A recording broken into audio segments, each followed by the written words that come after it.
उत्साहाच्या वातावरणात आज तिरंगा यात्रेचं आयोजन या ठिकाणी करण्यात आलेलं होतं। या यात्रेमध्ये सहभागी आपल्या तालुक्याचे तहसीलदार श्री लोढे साहेब, त्याचबरोबर नगरपंचायतचे आपल्या अध्यक्षा सौवाकडे ताई, त्याचबरोबर सीईओ नगर पंचायत, मंचावर उपस्थित असलेले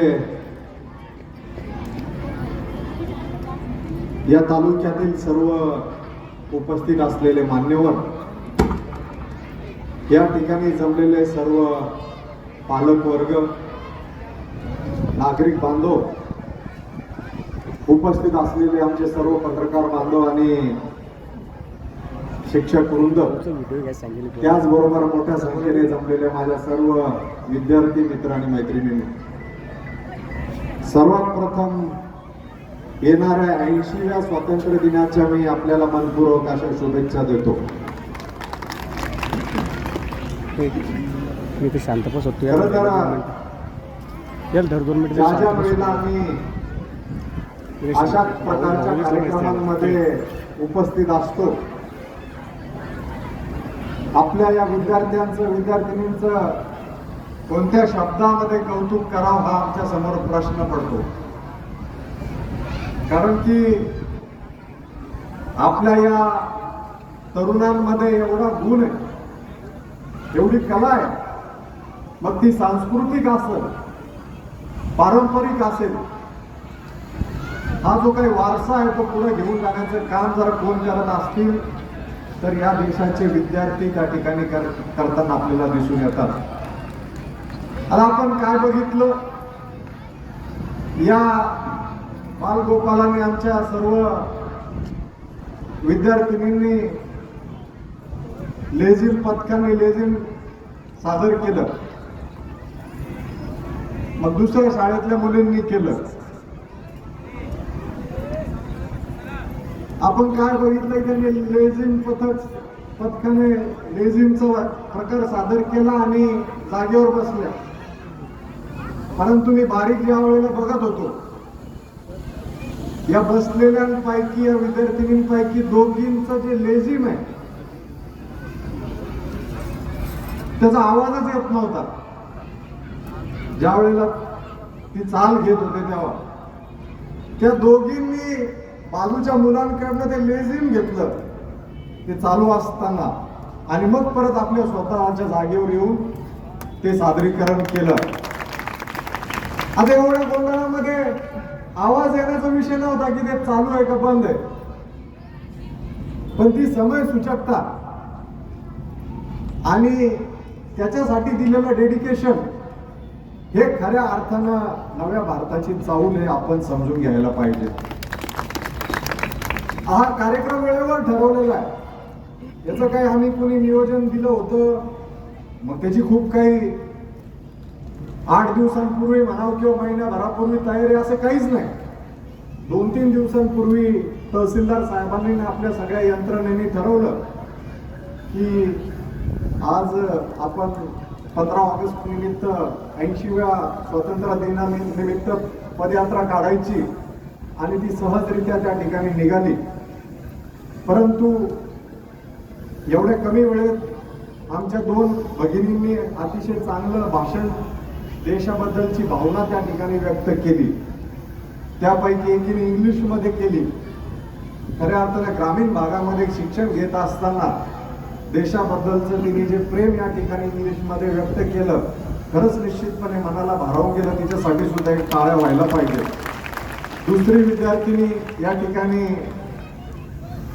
आपण बघितली, तिने अतिशय निर्भीडपणे, आणि इथं बघा एवढे लोक आहेत, खाली बसलेला मुलगा किंवा मुलगी एखाद्या वेळेस कदाचित हसू शकते चुकलं तर, परंतु ज्या वेळेला व्यक्ती या स्टेजवर येतो आणि त्याला बोलण्यासाठी आपण उभं करतो, त्यावेळेला खऱ्या अर्थानं कळतं की इथं उभं राहण्यासाठी काय डेअरिंग लागते।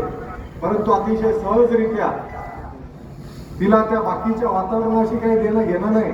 इथं आमदार बसलेत, तहसीलदार बसलेत, सीओ बसलेत, मोठे तालुक्यातले वरिष्ठ बसलेत, पत्रकार बांधव आहेत, आपले शिक्षक वृंद बसलेत, पोलीस उभे आहेत.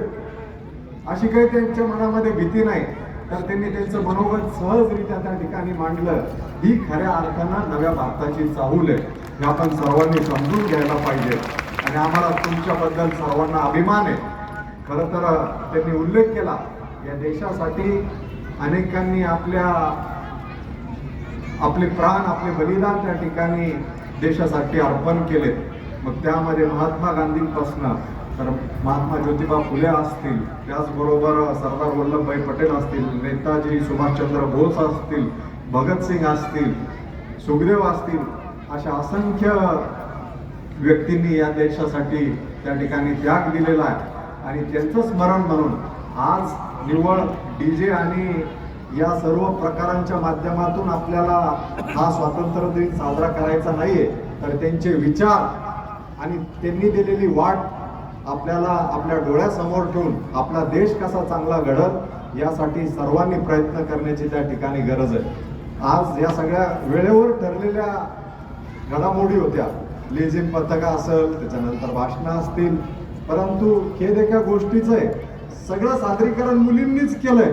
मुलं कुठे गेले? तेव्हा ते टाळ्या वाजू लागले की आम्हीच करून दाखवलंय. पण जाऊ द्या, स्वातंत्र्य दिन आपल्याला असे अनेक स्वातंत्र्य दिन साजरे करायचे, तर पुढच्या वेळेला मुलांचा सुद्धा जलवा दिसला पाहिजे का? मग पुढच्या वेळेला तयारीने येणार का तुम्ही? Very good. तर पुढच्या वेळेला आमचे तरुण सहकारी विद्यार्थी मित्र ते सुद्धा या ठिकाणी चांगल्या भावना घेऊन आपल्या या कार्यक्रमामध्ये सहभागी होतील अशा प्रकारची अपेक्षा व्यक्त करू. बांधवांनो, आपला देश हा निश्चितपणे जगाच्या पाठीवर एक विकसनशील देश म्हणून आज त्या ठिकाणी ओळखला जातोय.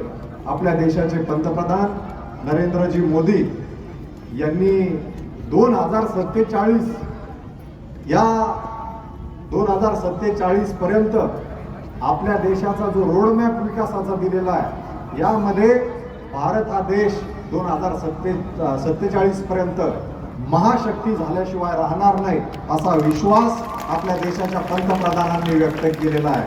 पण पंतप्रधानांनी जरी हा विश्वास व्यक्त केलेला असला तरी भारत हा कुणाच्या बळावर महासत्ता होणार आहे, तर हे आपल्या देशातील तरुणांच्या बळावर त्या ठिकाणी आपला देश महासत्ता होणार आहे.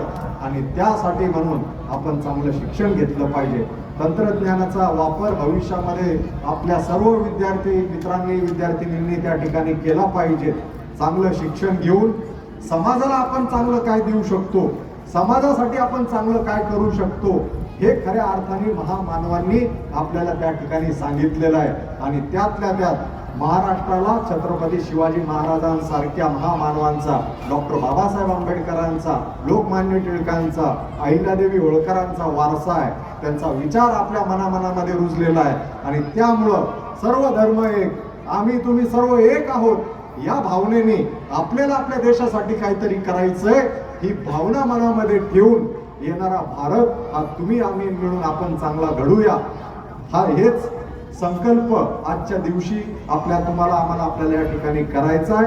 निश्चितपणे या देशाचं भविष्य येणाऱ्या काळामध्ये अतिशय उज्ज्वल आहे अशी अपेक्षा आणि विश्वास व्यक्त करून जास्त वेळ न घेता आजचा हा कार्यक्रम यशस्वी करण्यासाठी तालुक्याचे तहसीलदार, पोलीस विभाग, नगरपंचायत, त्याचबरोबर विविध विभागांचे अधिकारी, शिक्षण क्षेत्रातले जे काही तालुक्याचे शिक्षण अधिकारी असतील, त्याचबरोबर सगळे शिक्षक वृंद असतील, पत्रकार बांधव असतील किंवा समाज बांधव असतील, माझे सर्व विद्यार्थी मित्र आणि मैत्रिणी असतील, ज्यांनी हा कार्यक्रम यशस्वी करण्यासाठी आपण सर्वजण एकत्रित आलात, त्याबद्दल मी तालुक्याच्या वतीने आपल्या सर्वांचे आभार व्यक्त करून 80व्या स्वातंत्र्य दिनाच्या आपल्या सर्व भारतीयांना मनपूर्वक अशा शुभेच्छा देऊन या ठिकाणी थांबतो.